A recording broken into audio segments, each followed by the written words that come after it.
ಮತ್ತು ಆಧ್ಯಾತ್ಮದ ಪಯಣದಲ್ಲಿ ನಾವೇನು ಮಾಡ್ತಾಯಿದ್ದೀವಿ ಅಂತಂದರೆ ಕಾಮಾಖ್ಯಗೆ ಹೋಗ್ತಾ ಇದ್ದೀವಿ. ಈ ಕಾಮಾಖ್ಯದಲ್ಲಿ ಯೋನಿ ಪೀಠ ಇದೆ. 52 ಶಕ್ತಿಪೀಠಗಳಲ್ಲಿ ಒಂದಾದಂತಹ ಪ್ರಮುಖವಾದಂತಹ ಒಂದು ಪೀಠ ಯಾವುದು ಅಂತಂದರೆ, ಮೊದಲನೇ ಸ್ಥಾನದಲ್ಲಿರುವಂಥ ಪೀಠ ಅಂತಂದರೆ ಈ ತಾಯಿಯ ಒಂದು ಯೋನಿ ಪೀಠ, ಅದು ಕಾಮಾಖ್ಯದಲ್ಲಿದೆ. ಈ ಒಂದು ಕಾಮಾಖ್ಯ ದೇವಿಯದ್ದು ದರ್ಶನ ಮಾಡಿದ್ದೇ ಆಯಿತು ಅಂತಂದರೆ, ನಿಮಗೆ ಹೆಣ್ಮಕ್ಳಿಗೆ ಮಕ್ಕಳಾಗಿಲ್ಲ ಅಂತಂದರೆ, ಅಥವಾ ಈ ಹೆಣ್ಮಕ್ಳಿಗೆ ಈ ಪೀರಿಯಡ್ಸ್ ಪ್ರಾಬ್ಲಮ್ ಇತ್ತು ಅಂದರೆ, ಹಾರ್ಮೋನ್ ಇಂಬ್ಯಾಲೆನ್ಸ್ ಇತ್ತು ಅಂತಂದರೆ, ಮತ್ತು ಏಜ್ ಆಗ್ತಿದ್ದಂಗೆ ಗರ್ಭಕೋಶ ತೆಗಿಬೇಕು ಅಂತ ಹೇಳ್ತಾರೆ, ಯೂಟ್ರಸ್ ಪ್ರಾಬ್ಲಮ್ ಏನಾರು ಆಗಿತ್ತು ಅಂತಂದರೆ, ಇದು ಎಲ್ಲವೂ ಕೂಡ ಆಪ್ರೇಷನ್ನೇ ಆಗೋದಿಲ್ಲ, ಹೋಗೊಂದು ದರ್ಶನ ಮಾಡ್ಕೊಂಡ್ಬಂದ್ಬಿಡ್ತು ಅಂತಂದರೆ, ಸಂಕಲ್ಪ ಮಾಡಿ ದರ್ಶನ ಮಾಡ್ಕೊಂಡು ಬಂತು ಅಂತಂದರೆ ಇದು ಯಾವುದೇ ರೀತಿಯಂಥ ಒಂದು ಸಮಸ್ಯೆಗಳು ಕೂಡ ಆಗೋದಿಲ್ಲ. ಅದಕ್ಕೋಸ್ಕರ ಕಾಮಾಖ್ಯ ದೇವಿಯ ಒಂದು ದರ್ಶನವನ್ನು ಮಾಡೋದಕ್ಕೆ ಹೋಗ್ತಾಯಿದ್ದೀವಿ. ಖಂಡಿತ ನಾವೆಲ್ಲ ಹೋಗ್ತೇವೆ, ನೀವು ಬನ್ನಿ. ಮತ್ತು ಕೇರಳಗೂ ಕೂಡ ನಾವು ಹೋಗ್ತಾ ಇರ್ತೀವಿ. ಪ್ರತಿ ತಿಂಗಳು ಇನ್ಮೇಲೆ ನಾವು ಕೇರಳಗೆ ಪ್ರಯಾಣ ಬೆಳೆಸ್ತಾ ಇರ್ತೀವಿ. ಅನಂತ ಪದ್ಮನಾಭ ಆಗಿರ್ಬೋದು, ಜೊತೆಗೆ ಈ ಒಂದು ಕೊಟ್ಟಿಯೂರು ಅಂತ ವಿಶೇಷವಾದಂತಹ ಒಂದು ದರ್ಶನ, ಅದು ವರ್ಷದಲ್ಲಿ 1 ತಿಂಗಳು ಮಾತ್ರ ಇರುತ್ತೆ. ಆ ಒಂದು ಬರೀ ತುಂಬ ಕಡಿಮೆ, ಅತಿ ಕಡಿಮೆ ಇದರಲ್ಲಿ ವೆಚ್ಚದಲ್ಲಿ ನಾವು ಕರ್ಕೊಂಡು ಹೋಗ್ತಾ ಇದ್ದೀವಿ. ಮತ್ತು ಈ ಒಂದು ಕೊಟ್ಟಿಯೂರಿಗೆ ಕೇರಳ ಪ್ರವಾಸ 2 ದಿನದ ಒಂದು ಪ್ರವಾಸ ಇರುತ್ತೆ. 4 ದಿನದ ಒಂದು ಪ್ರವಾಸ ಇರುತ್ತೆ, 2 ದಿನದ ಒಂದು ಪ್ರವಾಸವೂ ಕೂಡ ಇದೆ. ಇದು ಕೇವಲ ಒಂದು 5,000 ರೂಪಾಯಿ, 4,999 ಊಟ ತಿಂಡಿ ಮತ್ತು ಮಲ್ಕೊಳ್ಳೋಕ್ಕೆ ಜಾಗ ಮತ್ತು AC ಬಸ್ಸು ಎಲ್ಲವೂ ಕೂಡ ವ್ಯವಸ್ಥೆ ಇರುತ್ತೆ. ಖಂಡಿತವಾಗ್ಲೂ ಕೂಡ ನೀವು ಈ ಒಂದು ಪ್ರಯೋಜನವನ್ನು ಪಡ್ಕೋಬೋದು. ಮತ್ತು ಕಣ್ಣೂರಿಗೆ ನಾವು ಶತ್ರು ಸಂಹಾರಕ್ಕೋಸ್ಕರ ಕಣ್ಣೂರು ದೇವಸ್ಥಾನಕ್ಕೆ ಹೋಗ್ತಾ ಇದ್ದೀವಿ. ಸುಮಾರು ಅದ್ರ ಬಗ್ಗೆ ನೀವು ತಿಳ್ಕೊಬೇಕಂದ್ರೆ ನಮ್ಮ ಆಫೀಸ್ಗೆ ಫೋನ್ ಮಾಡಿ. ಈ 2 ಪ್ರಮುಖವಾದಂತಹ ಒಂದು ದೇವದ ಒಂದು ಸ್ಥಾನಕ್ಕೆ ಹೋಗ್ತಾ ಇದ್ದೀವಿ ಆಧ್ಯಾತ್ಮ ಪಯಣದಲ್ಲಿ. ಖಂಡಿತ ನಾವೆಲ್ಲ ಹೋಗ್ತೀವಿ, ನೀವು ಕೂಡ ಬರ್ತೀರಲ್ವ. ಇದು ಇವತ್ತಿನ ಒಂದು ವಿಶೇಷವಾದಂಥ ಒಂದು ಆಧ್ಯಾತ್ಮದ ಪಯಣದ ವಿಚಾರ. ಜೈ ಭಗವಾನ್, ಎಲ್ಲರಿಗೂ ನಮಸ್ಕಾರ. ಮಹಾದೇವಿ ಚದ್ವಷ್ಟಪತಿ ಮಹಿತನ್ನ ಐಶ್ವರ್ಯಲಕ್ಷ್ಮಿ ಪ್ರಚೋದಿತ ನಮಸ್ಕಾರ. ಇವತ್ತಿನ ವಿಶೇಷ ಸಂಚಿಕೆಯಲ್ಲಿ ಅನೇಕ ವಿಚಾರಗಳನ್ನು ನಾವು ತಿಳ್ಕೊಳ್ಳೋಣ. ಮೊದಲದಾಗಿ ನೋಡಿ, ಯಾವುದೇ ಒಂದು ವಿಚಾರವನ್ನು ನಾವು ಪೋಸ್ಟ್ಪೋನ್ ಮಾಡೋವಂಥದ್ದು, ಏನು ಹೇಳಿ ಪೋಸ್ಟ್ಪೋನ್ ಅಂದರೆ ನಾಳೆಗೆ ಅದನ್ನು ಮಾಡೋಕ್ಕೆ ಇಟ್ಕೊಳ್ಳೋವಂಥದ್ದು. ಈ ಒಂದು ಮಾಡೋದ್ರಿಂದ ನಮಗೇನಾಗುತ್ತೆ ಅಂದರೆ ನಾವು ಆ ಕೆಲಸನ ಮಾಡಿ, ನೀವು ಯಾವುದೇ ಒಂದು ವಿಚಾರವನ್ನು ನೀವು ಪೋಸ್ಟ್ಪೋನ್ ಮಾಡ್ತು ಅಂತಂದರೆ, ಏನು ಹೇಳಿ ಯಾವುದೇ ಒಂದು ವಿಚಾರ ನಿಮಗೆ ಪೋಸ್ಟ್ಪೋನ್ ಮಾಡ್ತು ಅಂತಂದರೆ ನೀವು ಆ ಕೆಲಸ ಮಾಡೋಕ್ಕೆ ಆಗಲ್ಲ. ಯಾವ ವಿಚಾರ ಪೋಸ್ಟ್ಪೋನ್ ಅಂದರೆ ನಾಳೆ ಮುಂದೂಡೋವಂಥದ್ದು. ಮತ್ತು ನಾಳೆ ನೋಡಿ ಈ ಕೋರ್ಟಲ್ಲೂ ಅಷ್ಟೇ, ನಾಳೆ 20 ವರ್ಷ ಆದರೂ ಜಮೀನ್ದು ಕೇಸು ಇತ್ಯರ್ಥ ಆಗಲಿಲ್ಲ. 30 ವರ್ಷ ಆಯ್ತು, 40 ವರ್ಷ ಇರೋದು ಕೂಡ ಇದೆ. ಒಂದಕ್ಕೊಂದು ಗೊತ್ತಲ್ಲ. ಅದಕ್ಕೋಸ್ಕರ ಏನು ಮಾಡಬೇಕು, ಪೋಸ್ಟ್ಪೋನ್ ಮಾಡಲೇಬಾರದು. ಪೋಸ್ಟ್ಪೋನ್ ಮಾಡಬಾರ್ದು ಅಂದರೆ ಏನು ಮಾಡಬೇಕು ಅದನ್ನು ತಿಳ್ಕೊಳ್ಳಿ. ನೋಡಿ, ಪೋಸ್ಟ್ಪೋನು ಇವತ್ತು ಎಕ್ಸಾಂಪಲು ಒಳ್ಳೆ ಉದಾಹರಣೆ. ಪ್ರತಿನಿತ್ಯ ಒಂದು 3 ಫೈಲನ್ನ ನೀವು ನೀವೊಂದು ಆಫೀಸ್ ಕೆಲಸಕ್ಕೆ ಹೋಗ್ತಾ ಇದ್ದೀರ ಅಂದ್ಕೊಳ್ಳಿ, ಅದರಲ್ಲಿ 3 ಫೈಲನ್ನು ನೀವು ಇವತ್ತು ದಿನ ಕಂಪ್ಲೀಟ್ ಮಾಡಲೇಬೇಕು. ನಾಳೆ ಇನ್ನೊಂದು 3, ನಾಳೆ ಇದನ್ನ ಕಂಪ್ಲೀಟ್ ಮಾಡಿ ನಾಳಿದ್ದು ಇನ್ನೊಂದು 3. ನೀವೇನು ಮಾಡ್ತೀರ ಅಂತಂದರೆ, ನಾಳೆ ಮಾಡೋಣ ಒಂದು ಫೈಲ್ ಕಣಿ, ಇನ್ನೆರಡು ಇದು ಮಾಡ್ತು ಅಂತಂದರೆ ನಾಳೆ ಎಷ್ಟಾಗುತ್ತೆ, 3 + 2 ಎಷ್ಟಾಗುತ್ತೆ, 5 ಫೈಲು. ಆಮೇಲೆ 5 ಫೈಲ್ ಮಾಡೋಕ್ಕಾಗತ್ತೆ. ನಿಮ್ಮ ಕೆಪಾಸಿಟಿ ಇರೋದೇ 3, ಗೊತ್ತಲ್ಲ. ಆವಾಗ ಏನು ಮಾಡ್ತಾ, ಕಷ್ಟಪಟ್ಟು 2 ಮಾಡ್ತೀರಾ, 2 ಫೈಲ್ ಮಾಡ್ತೀರಾ. ಎಷ್ಟು ಉಳೀತು, ಇನ್ನೂ 3 ಉಳೀತು. ಇವತ್ತು ನಾಳೆ 3, ಅದನ್ನು ಪೋಸ್ಟ್ಪೋನ್ ಮಾಡ್ತೀರಾ. ನಾಳಿದ್ದಿಗೆ 3 ಫೈಲ್ ಇರುತ್ತೆ, 3ನೇ ದಿನದ 3 ಫೈಲ್ ಇರುತ್ತೆ, ಜೊತೆಗೆ ಹಳೇದು 3 ಫೈಲ್, 6 ಫೈಲ್ ಆಯಿತು. ಅಪ್ಪಿತಪ್ಪಿ ರಜಾ ಹಾಕ್ಬಿಡ್ತು ಅಂತಂದರೆ, ಹುಷಾರು ಏನೋ ಇಲ್ಲ ಅಂತಂದರೆ, ಮೂಡ್ ಇರಲಿಲ್ಲ ಅಂತಂದರೆ 6 ಫೈಲ್ ಮತ್ತೆ ಇನ್ನೊಂದು ಪೋಸ್ಟ್ಪೋನ್ ಆಗುತ್ತೆ, 9-10 ಫೈಲ್ ಹೋಗುತ್ತೆ. ದಿನ ಮಾಡೋ ಕೆಪಾಸಿಟಿ ಇರೋದು 2-3, ನೀವು 9-10 ಫೈಲ್ ಇರುತ್ತೆ. ನೀವು ಮಾಡೋಕ್ಕೆ 2 ನೀವು ಮಾಡೋಕ್ಕೆ ಸಾಧ್ಯ. ಮಿಕ್ಕಿದಲ್ಲಿ ಏನಾಗುತ್ತೆ, ಅದು ಮಾಡೋಕ್ಕೇ ಆಗಲ್ಲ. ಈ ರೀತಿ ಆಗುತ್ತೆ. ಅದಕ್ಕೆ ಪೋಸ್ಟ್ಪೋನ್ ಮಾಡೋವಂಥದ್ದು, ನಾಳೆ ಮಾಡೋಣ ಯಾವುದೇ ಕಾರಣಕ್ಕೆ. ಅದಕ್ಕೆ ಕವಿಗಳು ಒಂದು ಅದ್ಭುತವಾದಂಥದ್ದು ಮಾತು ಬೇಂದ್ರೆಯವರು, ನಾಳೆ ಮಾಡೋ ಕೆಲಸನ ಇವತ್ತೇ ಮಾಡು, ಇವತ್ತು ಮಾಡೋಂಥ ಕೆಲಸನ ಈಗಲೇ ಮಾಡು, ಈಗಲೇ ಮಾಡೋಂಥ ಕೆಲಸನ ಈ ಕ್ಷಣನೇ ಮಾಡು ಅಂತ. ನೀವು ಯಾವುದಾದ್ರು ಕೆಲಸ ನಾಳೆ ಮಾಡೋಣ ಅಂತಂದ್ರೆ ಮಾಡೋಕ್ಕಾಗೋದೇ ಇಲ್ಲ. ನೋಡಿ, ಬೇಕಾದ್ರೆ ಪಶ್ಚಾತ್ತಾಪ ಪಟ್ಟುಕೊಂಡು ಅನಿವಾರ್ಯ ಒದ್ದಾಡಿಕೊಂಡು ಮಾಡ್ತೀರ. ಅದಕ್ಕೋಸ್ಕರ ಆದಷ್ಟು ಅಂದಂದಿನ ಕೆಲಸವನ್ನು ಅಂದಂದೇ ಮಾಡಿ ಮುಗಿಸಬೇಕು. ಆವಾಗ ನಿಮಗೆ ಚೆನ್ನಾಗಿ ಕೆಲಸ ಆಗುತ್ತೆ, ಒಳ್ಳೆಯದಾಗ್ತಾ ಬರುತ್ತೆ. ಗೊತ್ತಲ್ಲ, ಇದು ವಿಶೇಷವಾದಂಥ ಒಂದು ವಿಚಾರ ಮಾಡ್ಕೊಳ್ಳಿ. ಫಸ್ಟ್ ಕ್ಲಾಸ್ ಆಗುತ್ತೆ, ಚೆನ್ನಾಗಾಗುತ್ತೆ. ಆನ್ಲೈನ್ ಕ್ಲಾಸು, ವಿಶೇಷವಾದಂಥ ಒಂದು ಆನ್ಲೈನ್ ಕ್ಲಾಸು. ಈ ಒಂದು ಆನ್ಲೈನ್ ಕ್ಲಾಸಲ್ಲಿ ಏನಿದೆ ಅಂತಂದರೆ, ನಿಮ್ಗೆ ಜೀವನದಲ್ಲಿ ಯಾವ ರೀತಿ ಬದುಕಬೇಕು, ಮತ್ತು ಜನವಶೀಕರಣ, ಧನವಶೀಕರಣ, ಇರುವಂತಹ ದುಡ್ಡನ್ನು ಫಸ್ಟ್ ದುಡ್ಡು ಬರೋಗೆ ಏನು ಮಾಡಬೇಕು, ಮತ್ತು ಇರುವಂಥ ದುಡ್ಡನ್ನು 10 ರೂಪಾಯಿನ 100 ರೂಪಾಯಿ, 100 ರೂಪಾಯಿಂದ 1000 ರೂಪಾಯಿ, 1000 ರೂಪಾಯಿಂದ 1,00,000 ರೂಪಾಯಿ ಹೇಗೆ ಮಾಡುವಂಥದ್ದು, ದುಡ್ಡನ್ನು ಯಾವ ರೀತಿ ಬಳಸಬೇಕು, ಯಾವ ರೀತಿ ಉಳಿಸ್ಬೇಕು, ಮತ್ತು ಯಾವ ರೀತಿ ಗಳಿಸ್ಬೇಕು, ಜನರನ್ನು ಕೂಡ ಯಾವ ರೀತಿ ಉಳಿಸ್ಕೋಬೇಕು, ಮತ್ತು ತುಂಬ ಜನ ಫ್ರೆಂಡ್ಸ್ ಇತ್ತು ಅಂತಂದರೆ ನಿಮಗೆ ಕೋಟಿ ರೂಪಾಯಿ ಇದ್ದಂಗೆ ಯಾರೋ ಸಹಾಯ ಮಾಡ್ತಾರೆ. ಅದರ ಜನಾಕರ್ಷಣೆ ಹೇಗೆ ಮಾಡಬೇಕು, ಜನವಶೀಕರಣವನ್ನು ಯಾವ ರೀತಿ ಪಡ್ಕೋಬೇಕು, ಮಾಡಿಕೊಂಡು ನಾವು ಜೀವನವನ್ನು ಒಂದು ಸುಗಮಗೊಳಿಸ್ಕೋಬೇಕು ಅನ್ನೋದನ್ನು ಆನ್ಲೈನ್ ಕ್ಲಾಸಸ್ ಇರುತ್ತೆ. ನೀವು ಡೈರೆಕ್ಟಾಗಿ ನಾನು ಹೇಗಿದೆ ನಾವು ಮಾತಾಡ್ತೀವಿ, ನೀವು ಡೈರೆಕ್ಟಾಗಿ ಅದರಲ್ಲೂ ಕೂಡ ನಿಮ್ಮ ಪರ್ಸನಲ್ ವಿಚಾರಗಳನ್ನು ನನ್ನ ಭೇಟಿಯಾಗಕ್ಕೆ ಒಂದು ಕ್ಲಾಸ್ ಅಟೆಂಡ್ ಮಾಡಿ ಜ್ಞಾನವನ್ನು ತಿಳ್ಕೊಂಡು ನಿಮ್ಮ ಸಮಸ್ಯೆಗಳನ್ನು ಕೂಡ ಅಲ್ಲೂ ಕೂಡ ಬಗೆಹರಿಸ್ಕೋಬೋದು. ಎಲ್ಲ ರೀತಿಯಂಥ ವಿಚಾರಗಳನ್ನು ತಿಳಿಸ್ಕೊಡ್ತಾ ಹೋಗ್ತೀನಿ. ಝೀರೋ ಇರೋಂಥ ವ್ಯಕ್ತಿ ಈ ಆನ್ಲೈನ್ ಕ್ಲಾಸ್ ಅಟೆಂಡ್ ಮಾಡಿ ಹೀರೋ ಆಗಿರೋಂಥ ಉದಾಹರಣೆಗಳೆಲ್ಲ ನಾವು ನಮ್ಮ ಆಶ್ರಮಕ್ಕೆ ಬಂದು ನೀವು ನೋಡ್ಬೋದು. ಅಂಥ ಒಂದು ಅದ್ಭುತವಾದಂಥ ಒಂದು ಆನ್ಲೈನ್ ಕ್ಲಾಸು ಜನ ಮತ್ತು ಧನವಶೀಕರಣ. ಇದಕ್ಕೂ ಕೂಡ ನೀವು ಹೆಸರನ್ನು ಬರೆಸಿ ಈ ಒಂದು ಕ್ಲಾಸಸನ್ನು ಕೂಡ ನೀವು ಅಟೆಂಡ್ ಮಾಡ್ಬೋದು. ಇದು ವಿಶೇಷವಾದಂಥ ಒಂದು ಆನ್ಲೈನ್ ಕ್ಲಾಸು, ಎಲ್ಲರಿಗೂ ಕೂಡ ಅಷ್ಟು ಸುಲಭವಾಗಿ ಸಿಗೋದಿಲ್ಲ. ಹಾಗೆ ಈ ಒಂದು ಆನ್ಲೈನ್ ಕ್ಲಾಸನ್ನು ನೀವು ಜಾಯಿನ್ ಮಾಡಿ ಅಂತ ನಾನು ತಿಳಿಸ್ಕೊಡ್ತೀನಿ. ಇನ್ನು ಸಂಧಿವಾತ ಅಂದರೆ ಭಾಳಷ್ಟು ಜನಗಳಿಗೆ ಏನಂತಂದರೆ ಈ ಕೈಯೆಲ್ಲ ಊದ್ಕೊಳ್ಳೋಂಥದ್ದು, ಮೂಳೆಗೆ ಊದ್ಕೊಳ್ಳೋಂಥದ್ದು, ಮಡಿಸೋಕ್ಕಾಗಲ್ಲ. ಕಾರಣ ಏನು ಅಂತಂದರೆ ಅವ್ರಿಗೆ ದೇಹದಲ್ಲಿ ಸಿಕ್ಕಾಪಟ್ಟೆ ವಾಯು ಜಾಸ್ತಿ ಇರುತ್ತೆ, ಅಂದರೆ ಕೆಟ್ಟ ವಾಯು. ಮತ್ತು ಇವ್ರಿಗೇನಂತಂದರೆ ಲೂಬ್ರಿಕೆಂಟ್ಸು ಸಿಕ್ಕಿರಲ್ಲ, ಅಂದರೆ ದೇಹಕ್ಕೆ ಕ್ಯಾಲ್ಶಿಯಂ ಪದಾರ್ಥ ಕಡಿಮೆ ಆಗಿರುತ್ತದೆ. ಅಂಥವರು ಏನು ಮಾಡಬೇಕು ಅಂತಂದರೆ ಜಾಸ್ತಿ ಬಿಳಿ ಇರುವಂತಹ ಪದಾರ್ಥಗಳನ್ನು ಸೇವನೆ ಮಾಡಬೇಕು. ಸ್ವಲ್ಪ ಸಂಧಿವಾತದಿಂದ ಹಾಲನ್ನು ಸೇವನೆ ಮಾಡುವಂಥದ್ದು ಗೊತ್ತಾಯ್ತಲ್ಲ.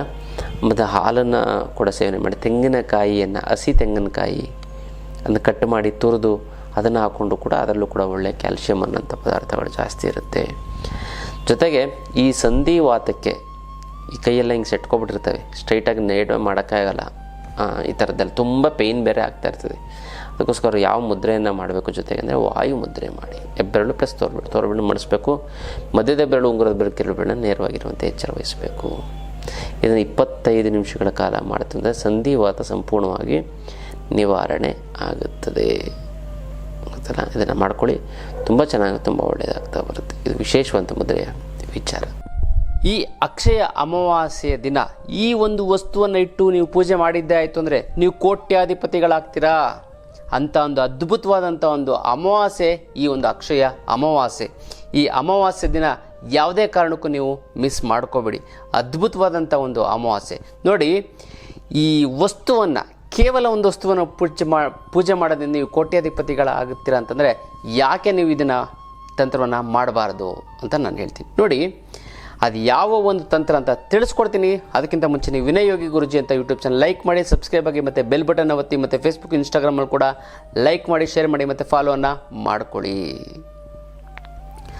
ನೋಡಿ, ಅಕ್ಷಯ ಅಮಾವಾಸ್ಯೆ ದಿನ ಈ ಒಂದು ಅದ್ಭುತವಾದಂಥ ಒಂದು ವಸ್ತುವನ್ನು ನೀವು ಇಡಿ. ಯಾವ ಒಂದು ವಸ್ತು ಅಂತಂದರೆ ಅದ್ಭುತವಾದಂಥ ವಸ್ತುವನ್ನು ನೀವು ಕ್ರಿಯೇಟ್ ಮಾಡಬೇಕಾಗತ್ತೆ, ಸೃಷ್ಟಿ ಮಾಡಬೇಕಾಗತ್ತೆ. ಮನುಷ್ಯ ಏನು ಬೇಕಾದ್ರೂ ಸೃಷ್ಟಿ ಮಾಡಬಲ್ಲ, ಅದ್ಭುತವಾದಂಥ ಅದ್ಭುತಗಳನ್ನು ಸೃಷ್ಟಿ ಮಾಡಬಲ್ಲ. ಅದೇ ರೀತಿ ನಿಮ್ಮ ಒಂದು ಜೀವನದ ಏಳಿಗೆಗೋಸ್ಕರ ನೀವೊಂದು ಅದ್ಭುತವಾದ ವಸ್ತುವನ್ನು ನೀವು ಸೃಷ್ಟಿ ಮಾಡಿ. ಅದು ಯಾವ ರೀತಿ ಅಂತ ನಾನು ತಿಳಿಸ್ಕೊಡ್ತೀನಿ. ಏನಿಲ್ಲ, ತುಂಬ ಈ ಒಂದು ಅಕ್ಷಯ ಅಮಾವಾಸ್ಯೆಯ ದಿನ ನೀವು ಏನು ಮಾಡಬೇಕು ಅಂತಂದರೆ ಒಂದು ಲೋಟ ತೆಗೆದುಕೊಳ್ಳಿ. ಒಂದು ಲೋಟ, ಗಾಜಿನ ಲೋಟವನ್ನು ತೆಗೆದುಕೊಳ್ಳಿ. ಈ ಗಾಜಿನ ಲೋಟದ ಒಳಗಡೆ ನೀವು ಚಿನ್ನದ ಕಾಯಿನ್ನು ಅಥವಾ ಚಿನ್ನದ ಬಣ್ಣದ 5 ರೂಪಾಯಿ ಕಾಯಿನ್ನು ಹಾಕಬೇಕು. ಅಥವಾ ನೀವು ಚಿನ್ನದ ಉಂಗುರವನ್ನಾದರೂ ಕೂಡ ಆ ಒಂದು ಲೋಟದ ಒಳಗಡೆ ಹಾಕಬೇಕು. ಹಾಕಿ ನೀವೇನು ಮಾಡಬೇಕಂದ್ರೆ ಹಾಲನ್ನು ಹಾಕಬೇಕು. ಮುಕ್ಕಾಲು ಪಾಲು ಹಾಲನ್ನು ಹಾಕಿ ಇದನ್ನು ನೀವು ವಿಶೇಷವಾಗಿ ದೇವ್ರ ಮನೆಯಲ್ಲೇ ಇಡಿ, ತೊಂದರೆ ಇಲ್ಲ. ಯಾಕಂದರೆ ಚಿನ್ನದ್ದೇನಾರು ಹಾಕಿರ್ತೀರ, ಚಿನ್ನದ ಕಾಯಿನಾರು ಹಾಕಿ ಅಥವಾ ಉಂಗುರನಾರು ಹಾಕಿ, ಯಾಕಂದರೆ ನಿಮ್ಮ ದೇವ್ರ ಮನೆ ನೀವು ಇರುತ್ತಲ್ವ, ಅದೇನು ತೊಂದರೆ ಇಲ್ಲ. ಅದಾದಮೇಲೆ ಆ ಹಾಲಿಗೆ ಚಿಟಿಕೆ ನೀವೇನು ಮಾಡಬೇಕು ಅಂತಂದರೆ ಈ ಕಾಳುಮೆಣಸು ಇದೆಯಲ್ಲ ಅದನ್ನು ಪೌಡ್ರ್ ಮಾಡಬೇಕು. ಪೌಡ್ರ್ ಮಾಡಿ ಚಿಟಿಕೆ ಹಾಕಬೇಕು, ಜಾಸ್ತಿ ಹಾಕಬಾರ್ದು, ಅದು ಪ್ರಮಾಣ ಅಷ್ಟೇ ಇರುತ್ತೆ. ಚಿಟಿಕೆ ಹಾಕಬೇಕು. ಹಾಕಾದ ನಂತರ ನೀವು ಈ ವಿಶೇಷವಾದಂಥದ್ದನ್ನು ನೀವೇನು ಮಾಡಬೇಕು ಅಂತಂದರೆ ಅದನ್ನು ಒಂದು ದಿನ ಬಿಡಬೇಕು. ಇದನ್ನು ಯಾವ ದಿನ ಮಾಡಬೇಕು ಅಂದರೆ ಅಕ್ಷಯ ಅಮಾವಾಸ್ಯೆಯ ಹಿಂದಿನ ದಿನ ಮಾಡಿಟ್ಕೊಳ್ಳಿ. ಅಥವಾ ಬೆಳಗ್ಗೆ ಅಕಸ್ಮಾತ್ ನೀವು ಮರ್ತೋಯ್ತು ಅಂತಂದರೆ ಬೈ ಚಾನ್ಸ್ ನೀವೇನು ಮಾಡಿದ್ದೆ, ಬೆಳಗ್ಗೆ ಒಂದು ಅರ್ಧ ಗಂಟೆ ಇದನ್ನು ಹಾಲು ಒಳಗಡೆ ಹಾಕಿಡಿ. ಆಮೇಲೆ ನೀವೇನು ಮಾಡಬೇಕು ಅಂತಂದರೆ, ಇಡೀ ಬರಬೇಕಾಗಿರೋ ದುಡ್ಡು ಬರ್ತಾಯಿಲ್ಲ ಅಂದರೆ ಕೊಡೋರಿಗೆ ಕೊಡೋಕ್ಕಾಗ್ತಾಯಿಲ್ಲ ಅಂದರೆ ಸಿಕ್ಕಾಪಟ್ಟೆ ಸಾಲ ಆಗ್ಬಿಟ್ಟಿದೆ, ಗುರುಗಳೇ ದುಡ್ಡು ನೀರು ಥರ ಖರ್ಚಾಗ್ತದೆ, ಏನು ಮಾಡಬೇಕು ಅನ್ನೋದೇ ಗೊತ್ತಾಗ್ತಾಯಿಲ್ಲ ಅನ್ನೋದಿತ್ತು ಅಂತಂದರೆ ತಲೆನೇ ಕೆಡಿಸ್ಕೊಬಿಡಿದಕ್ಕೆಲ್ಲ ಏಕೈಕ ರಾಮಬಾಣ ಅಂದರೆ ಅಷ್ಟಲಕ್ಷ್ಮಿ ಯಂತ್ರ. ಈ ಅಷ್ಟಲಕ್ಷ್ಮಿ ಯಂತ್ರ ಮನೆಯಲ್ಲಿ ಇಟ್ಟು ಪ್ರತಿಷ್ಠಾಪನೆ ಮಾಡೋದ್ರಿಂದ ಅದು ಎಂಥ ದುಡ್ಡಿನ ದಾರಿದ್ರ್ಯ ಇದು ಸಂಪೂರ್ಣ ಹೊರಟೋಗ್ಬಿಡುತ್ತೆ. 10-15 ಬಾರಿ ಸಂಕಲ್ಪವನ್ನು ಮಾಡಿ, ನಿಮಗೆ ಖಂಡಿತ ಹೇಗೋ ನೀವು ಬರೋಕ್ಕಾಗಲ್ಲ ಹೋಗೋಕ್ಕಾಗಲ್ಲ ಅಂತ ಹೇಳ್ತಾ ಇರ್ತಾರೆ, ಹೇಗೋ ನಿಮ್ಮ ಮನೆಗೆ ಬಂದು ಅಷ್ಟಲಕ್ಷ್ಮಿ ಅಂತ ತಲುಪುತ್ತೆ. ಈ ವಿಶೇಷವಾದಂತಹ ಒಂದು ದಿನ, ವಿಶೇಷವಾದ ದಿನಗಳಲ್ಲಿ ತಗೊಳ್ತೇನೆ, ತುಂಬ ಪವರ್ಫುಲ್ ಆಗುತ್ತೆ. ಅದಕ್ಕೆ ದಿನ ಪ್ರತಿಷ್ಠಾಪನೆ ಮಾಡಿ, ಜೊತೆಗೆ ನೀವು ಅಕ್ಷಯ ತೃತೀಯದ ದಿನ ನೀವು ತೆಗೆದುಕೊಂಡು ಅಂದರೆ ಒಂದು ಯಂತ್ರ ತೊಗೊಂಡು ಮನೇಲಿ ಪ್ರತಿಷ್ಠಾಪನೆ ಮಾಡಿದ್ದಾಯಿತು ಅಂದರೆ 10 ಯಂತ್ರ ತೊಗೊಂಡಂಗೆ ನೀವು ಡಬಲ್ ಆಗುತ್ತೆ, ತ್ರಿಬಲ್ ಆಗುತ್ತೆ ಅಂತಲ್ಲ. ಮತ್ತು ಯಾರ್ಯಾರು ಈ ಅಕ್ಷಯ ತೃತೀಯ ದಿನ ನೀವು ತಗೋತಿರೋ ನಾವು ಅವ್ರಿಗೆಲ್ಲ ಕರಂಗಾಳಿ ಮಾಲೆಯನ್ನು ನಾನು ಕೊಡ್ತೀನಿ. ನಾನು ಏನು ಅನೌನ್ಸ್ ಮಾಡಿದ್ದೀನಿ ಇವತ್ತಿಂದ ಅದನ್ನು ಕರಂಗಾಳಿ ಮಾಲೆಯನ್ನು ನಿಮ್ಮ ಅಭಿವೃದ್ಧಿಗೋಸ್ಕರ ವಿಶೇಷವಾಗಿ ನಾನು ಕೊಡ್ತೀನಿ. ತುಂಬ ಚೆನ್ನಾಗಿ ಅದನ್ನು ಹಾಕ್ಕೊಂಡು ಎಷ್ಟೊಂದು ಜನ ದುಡ್ಡು ಸಂಪಾದನೆ ಮಾಡಿಬಿಟ್ಟಿದೆ ನಾನು ಕೊಟ್ಟಿದ್ದನ್ನು ಹಾಕ್ಕೊಳ್ಳೋದ್ರಿಂದ. ಹಾಗಾಗಿ ಮತ್ತು ಯಾರ್ಯಾರು ಅಷ್ಟಲಕ್ಷ್ಮಿ ಯಂತ್ರ ಮನೇಲಿದೆಯೋ ಅವರು ನೀವೇನು ಮಾಡಿ ಅಂತಂದರೆ, ಹಳದಿ ಹೂಗಳನ್ನು ಒಂದು ತಟ್ಟೆಯಲ್ಲಿ ಹಾಕ್ಬಿಟ್ಟು ಅದ್ರ ಮೇಲೆ ಅಷ್ಟಲಕ್ಷ್ಮಿ ಯಂತ್ರ ಇಟ್ಬಿಟ್ಟು ಮೇಲೂ ಕೂಡ ಧರಿಸ್ಬೋದು, ಪೂಜೆ ಮಾಡಿ, ತುಂಬ ಚೆನ್ನಾಗುತ್ತೆ, ಒಳ್ಳೆಯದಾಗ್ತಾ ಬರುತ್ತೆ. ಅದಲ್ಲ 10-15 ಬಾರಿ ಸಂಕಲ್ಪ ಮಾಡ್ಕೊಳ್ಳಿ, ಹೇಗೆ ನಿಮ್ಮ ಮನೆಗೆ ತಲುಪುತ್ತೆ. ಕರ್ಮ ಕಳೆದಿದ್ರೆ ಮಾತ್ರ ಇದು ತಗೊಳ್ಳೋಕ್ಕಾಗೋದು, ಸುಲಭವಾಗಿ ಅಷ್ಟು ಸುಲಭವಾಗಿ ಎಲ್ಲರ ಮನೆಗೂ ಬರೋದಿಲ್ಲ ಅಲ್ಲ. ಅತ್ಯದ್ಭುತವಾದಂಥ ಒಂದು ಯಂತ್ರ ಇದು, ಅದೇ ಅಷ್ಟಲಕ್ಷ್ಮಿ ಯಂತ್ರ ಅಲ್ಲ. ಇದು ಅಷ್ಟಲಕ್ಷ್ಮಿ ಯಂತ್ರದ ವಿಚಾರ. ಈ ಒಂದು ಅರ್ಧ ಗಂಟೆ 1 ಅವರ್ ಅದರ ಒಂದು ಪ್ರಭಾವ ಆ ಒಂದು ಚಿನ್ನದ ಬಣ್ಣದ ಕಾಯಿನು ಅಥವಾ ಚಿನ್ನದ ಮೇಲೆ ಬಿದ್ದಿರುತ್ತೆ ಗೊತ್ತಲ್ಲ. ಮತ್ತು ಈ ಅಮಾವಾಸ್ಯೆ ಎಫೆಕ್ಟ್ ಕೂಡ ಅಂದರೆ ಪ್ರಕೃತಿಯಲ್ಲಿ ಆಗುವಂಥ ಒಂದು ಇದು ಕೂಡ ಅದು ಬರುತ್ತೆ.